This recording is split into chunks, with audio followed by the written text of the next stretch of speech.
Really interesting. কিন্তু বেদে যে বলা হয়েছে ন তস্য প্রতিমা অস্তি, এর অর্থ কি? হ্যাঁ, আপনি যেটি বলছেন এটা ঠিক, বেদে এরকম বলা হয়েছে। আসলে এটি যজুর্বেদে এবং শ্বেতাশ্বতর উপনিষদে দু জায়গায় বর্ণনা করা হচ্ছে। পুরো শ্লোকটা দেয়া হয়েছে।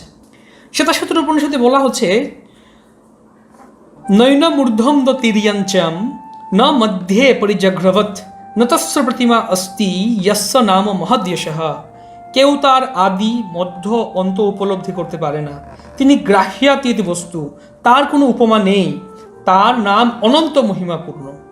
শুক্ল যজুর্বেদের 40টি অধ্যায় আছে, সেখানে বর্ণনা করা হচ্ছে ন তস্য প্রতিমা অস্তি যস্য নাম মহদ্যশঃ হিরণ্যগর্ভ ইত্যেষ মা মাম হিমৃদিত্যেষা যস্মান্ন জাত ইত্যেষঃ। ভগবানের তুলনা দেওয়ার কিছু নেই, তার মহৎ যশ আছে। তিনি হিরণ্যগর্ভ, তার প্রতি অসুরা পরায়ণ হইও না। তার থেকে ইন্দ্র প্রভৃতি দেবতাগণ জাত, তিনি স্বরাট ইত্যাদি বাক্যে ভগবানকে বোঝানো হয়েছে।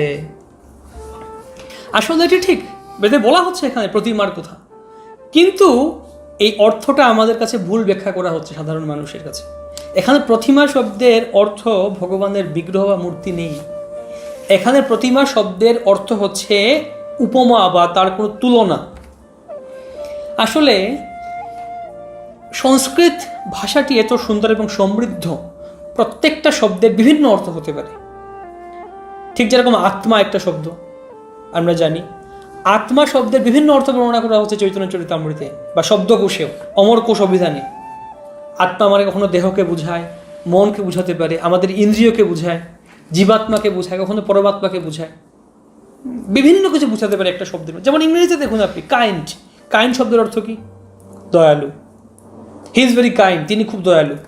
আবার কাইন্ড মানে বিভিন্ন প্রকারও হতে পারে। 3 kinds of activities, 3 kinds of people, 3 ধরনের লোক, 3 ধরনের কার্য।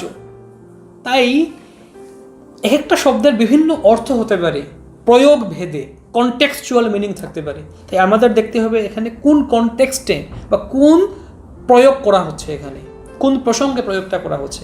এখানে দেখুন এই যে শুক্ল যজুর্বেদে, এখানে আসলে ওই অধ্যায়টি হচ্ছে না। দেবতাদের কথা বলার পর শেষে এখানে বর্ণনা করছেন যে এই সমস্ত দেবতাদের যিনি উৎস, তিনি হচ্ছেন পরমেশ্বর ভগবান। আর সেই ভগবান সর্বশক্তিমান, সেই ভগবানের সাথে এই সমস্ত দেবতাদের কোনো তুলনা হতে পারে না। না তস্য প্রতিমা অস্তি, সেই ভগবানের কোনো তুলনা নেই, তার সমান কেউ নেই। এটা হচ্ছে মূল তাৎপর্য। কিন্তু একদল লোক, কিছু লোকেরা, তারা আজকাল টিভি ইউটিউবে বিভিন্ন করে প্রচার করছে নিরাকারবাদ সম্বন্ধে, বৈদিক শাস্ত্র থেকে এখান থেকে কিছু ওখান থেকে কিছু উঠিয়ে দিচ্ছে এবং ইচ্ছা মতো বলছে। তারা পুরোটা ব্যাখ্যা করছে না। সেজন্য আমাদের সমস্যা যে আমরা পুরো ধারণাটা জানি না, পুরো ব্যাপারটি জানি না। এখান থেকে একটু উঠিয়ে নিলাম, ওখান থেকে একটু উঠিয়ে নিলাম, জোড়াতালি দিয়ে বলে দিলাম বাস ভগবানের রূপ নেই, ভগবান বলতে কেউ নেই, বিভিন্ন কিছু বলে দিই আমরা। সেজন্য আমাদের বৈদিক শাস্ত্র বোঝা হচ্ছে, যেটা আমি বললাম আগেও, বিরোধ ভঞ্জিকা, বিরোধাত্মক তত্ত্ব থাকতে পারে। এখানে বলা হচ্ছে, যেমন দেখুন ঈশোপনিষদ, যেটা আমি আবারও দেখালাম, ঈশোপনিষদে আসলে প্রভুপাদ বর্ণনা করছেন তাৎপর্যের মধ্যে এবং মূল শ্লোকে বর্ণনা করছে বেদে। এই ঈশোপনিষদ বা উপনিষদ বেদ কেউ রচনা করেনি, এটা ভগবানের কাছ থেকে এসছে, স্বয়ং ভগবান অপৌরুষ হিসেবে বলা হচ্ছে। এই ঈশোপনিষদের 8 নম্বর শ্লোকে দেখুন বর্ণনা করা হচ্ছে স্বপরিয়গাৎ শুক্রম অকায়ম অব্রণম অস্নাবিরম শুদ্ধম অপাপবিদ্ধম। এই প্রকার এই যে ভগবান, তার বর্ণনা করা হচ্ছে তিনি সর্বশ্রেষ্ঠ অদেহী, অকায়ম, যার কোনো কায়া নেই, অর্থাৎ তার রূপ নেই, অরূপম। আবার বলা হচ্ছে অব্রণম, যার কোনো কলঙ্ক নেই, নিষ্কলঙ্ক। অস্নাবিরম, তিনি শিরাহীন। এখানে দেখুন, প্রথমে যদি বলা হয় ভগবানের কায়া নেই, রূপ নেই, অরূপম, অদেহী, তাহলে কি পরে বলার প্রয়োজন আছে ভগবান অস্নাবিরম, তার কোনো শিরা নেই? কেন এরকম বলা হলো? এর কারণ হচ্ছে এটা যে ভগবানের রূপ নেই মানে ভগবানের আপনার আবার মতো জড় রূপ নেই, কিন্তু তার এমন একটি রূপ আছে যা হচ্ছে আপনার আবার মতো জড় রূপের ঊর্ধ্বে, চিন্ময় রূপ, এবং সেই রূপের মধ্যে কোনো শিরা নেই। দেখুন বৈদিক, এজন্য আমাদের সমস্যাটা হচ্ছে এটা, আসলে আমরা প্রকৃতপক্ষে বৈদিক শিক্ষাটা জানি না, আমাদেরকে সেই ট্রেনিং দেওয়া হয়নি বা আমরা সেই সম্বন্ধে জ্ঞান নেই। আপনি যেরকম একজন প্রফেসর একটা ইউনিভার্সিটির, আপনার যে সায়েন্সের প্রফেসর, টেকনোলজি, ইঞ্জিনিয়ারিং, এখন আমাকে কি সেখানে গিয়ে কোনো লেকচার যদি দেওয়া হবে আপনার এই বিষয়ের উপর, আমি তো কিছু বলে এটা গ্রহণ করবেন আপনি? অবশ্যই না।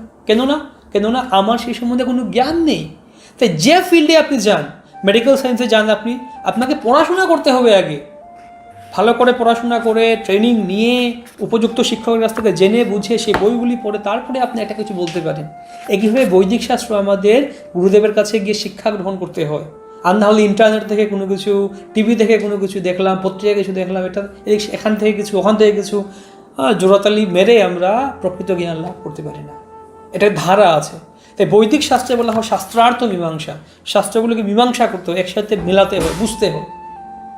বিভিন্ন প্রমাণ আছে সেখানে। যেমন একটা প্রমাণ বলা হয় অর্থাপত্তি বা উৎসৃজ্য অপবাদ, উৎসৃজ্য অপবর্গবাদ বলা হয়। যেমন বলা হয়, একটা উদাহরণ দিই আমি। আকাশ নামে একটা ছেলে আছে, বলা হলো আকাশ দিনের বেলা কোনো কিছু খায় না, প্রথম কথা। দ্বিতীয় কথা হচ্ছে কিন্তু আকাশ দিন দিন আরও বেশি স্থূলকায় হচ্ছে, তার স্বাস্থ্য বৃদ্ধি পাচ্ছে, দ্বিতীয় কথা। তো এখন দুটা কথা বিরোধাত্মক নয় কি? আকাশ দিনের বেলা খায় না, আবার সে স্থূলকায় হচ্ছে, স্বাস্থ্য বাড়ছে দিন দিন, কীভাবে হতে পারে? তখন আমরা তৃতীয় আরেকটি কথা আনতে, অর্থাৎ দুটাকে আমি সামঞ্জস্য করতে হবে, রিকনসাইল করতে হবে। কীভাবে?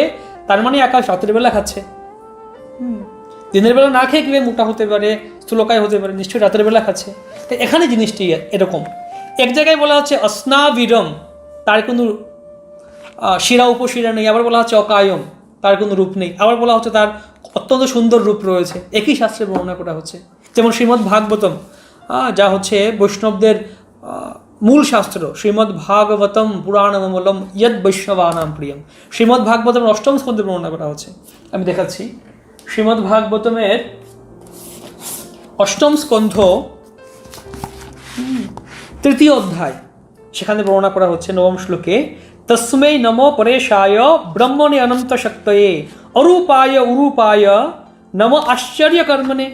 সেই দেখুন এখানে বলা হচ্ছে অরূপায়, অর্থাৎ তার কোনো রূপ নেই, অরূপায়। আবার বলা হচ্ছে পরবর্তী শব্দে বলা হচ্ছে উরুরূপায়, অবতার রূপে তিনি বিবিধ রূপ গ্রহণ করেন।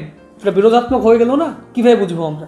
তার মানে হচ্ছে যখন অরূপায় বলা হচ্ছে, তার সাধারণ আপনার আমার মতো জড়রূপ নেই। আবার পরবর্তী শব্দ যখন বলা হচ্ছে উরুরূপায়, তার মানে তার চিন্ময় রূপ রয়েছে, সচ্চিদানন্দ রূপ রয়েছে, যেটা আপনার আমার ধারণার ঊর্ধ্বে। তাই এই হচ্ছে মূল কথা। নতস্ত্র প্রতিমা অস্তি, মানে ভগবানের কোনো তুলনা নেই।